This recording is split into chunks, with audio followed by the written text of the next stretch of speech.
I'm gonna tell you something because you don't know nothing. Bomoko ya Mboka is the only best site in the whole world for the Congolese community. If you don't like it, go home.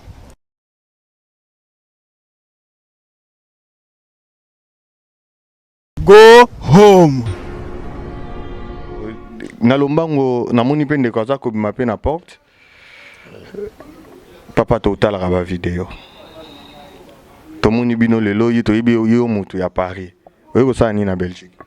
Bon, merci déjà Bomoko Mboka, ngai na yaki na réunion parce que il fallait écouter na maman Justine Kassavubu toujours dans cadre il y a libération à Congo. Donc ma réunion est à partout côté de vos invitations au pays. Donc tout ça toujours préparé pour la délivrance à Congo et puis soulèvement populaire surtout pour le peuple congolais les 16 février Oyo. Alors nous sommes toujours dans la réunion stratégique. Tout ça qu'est-ce qu'il faut faire pour Mboka et la libérer. Mais on voyage partout. Place Mboka vous en a besoin d'abissou, vous a toujours wana papa. Opé ça ba date mais ba date bo quand c'est au coma. Mais résultat makambo bolo barato mona angote. Ouais, résultat au coma parce que petit à petit toujours travailler, ça travaille moko, ils a de longue haleine. La lutte, ils a bientôt ça va arriver dans 16e année. Mais simplement le problème qui est là, peuple la a été longtemps fourvoyé. Et pour nous zongi sa muto azala qui perdu bo zongi se nanzela, ça prend vraiment du temps. Mais na ebikie on s'y perd du temps, peuple à comprendre makambo ibele. De seconde toza awa, je suis sûr que peuple a commis mire parce que mon souffrance c'est ce que les Mboka, peuple n'attendra pas des années. Il y a tellement la souffrance accrue dans le Congo et que peuple a commis na posa, na soif à vivre. Donc na mboka na biso eza soki mwana botami mwana mokia botami lelo bakangi na prison dans ba hôpital na bango et comme ba prison ouverte pour na bana mike ba bébé. Vous vous rendez compte donc les peuples souffrance les qui mutuso à 6 classes aza prise en otage na chômage. Alors après que voulez-vous les peuples ba bima les 16 wana papa ne vous inquiétez pas. Mais na zo comprendre peu sur binoté. Na outi kolanda bino awa en front citoyen beaucoup mi ba politiciens, combattants, non, politiciens et combattants, ce que les politiciens font, ce que les combattants font, c'est en même temps déjà politique. Parce que politique, à Mboka, ceux qui occupent, ils occupés. Et occupé. Non, Liboso c'était juste un langage, c'est un langage moko ya ko luka, ko fédéré, ko sangsa batunyo surtout. Mais siko est comme langage ya ko kende na front. Et langage ya ko kende, ce qui to continue politique wana te pour na ko libérer Mboka. On va pas rester éternellement dehors, c'est pas possible.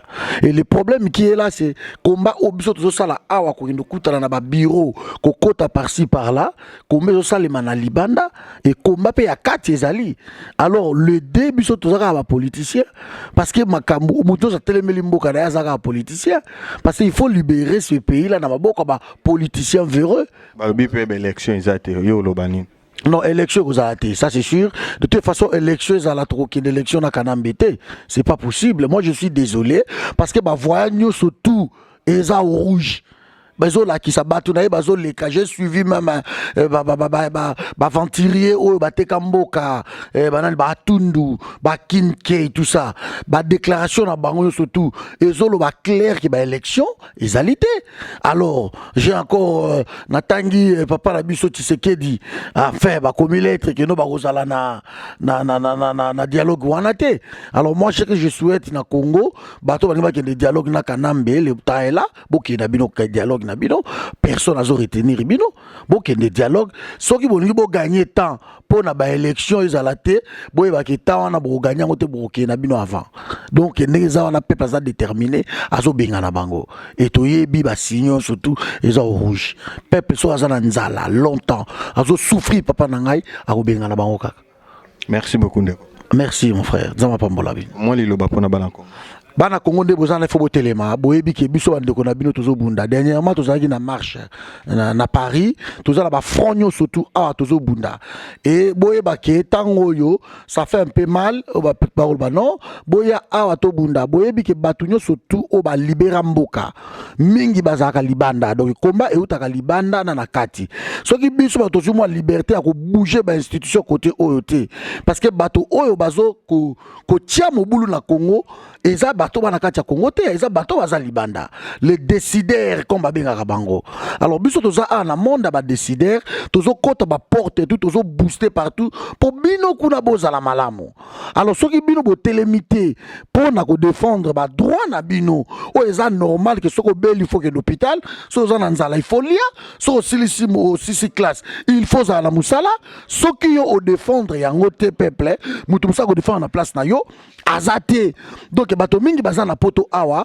bakoki jamais kotika misala na bango que Congo est libéré et baye kovanda na Congo je ne pense même pas donc le peuple vous devez vous lever comme un seul homme surtout biso awa na poto tozo bundela ba droit na bino eza bafoué parce que nga awa na poto papa na ngai awa commandation na beli na ke l'hôpital nga soki na voilà au hôpital voilà donc nga so na beli na ke hôpital soki na sali musala na salaire na ngai donc mais bino nde na kishasa boza na ngote alors ba discours ya irresponsabilité na zoyoka et pas ya batu o bazo travailler soit dire ba ONG que non Kabila zalaka kabino bozo na koto mais vous croyez que soki Kabila longo yo au kata musala na yo mais les ONG continueront to ligine to la kino génération ya bana na oyo boti bana na biso to za la libre en fait to sepela na mboka o nzamba pesa biso voilà eloko lelo na ngai na loba qui peuple congolais place bozali on a besoin de vous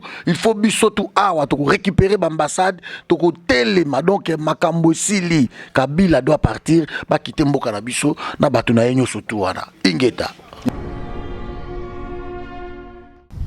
I'm gonna tell you something because you don't know nothing. Bomoko ya Mboka is the only best site in the whole world for the Congolese community. If you don't like it, go home.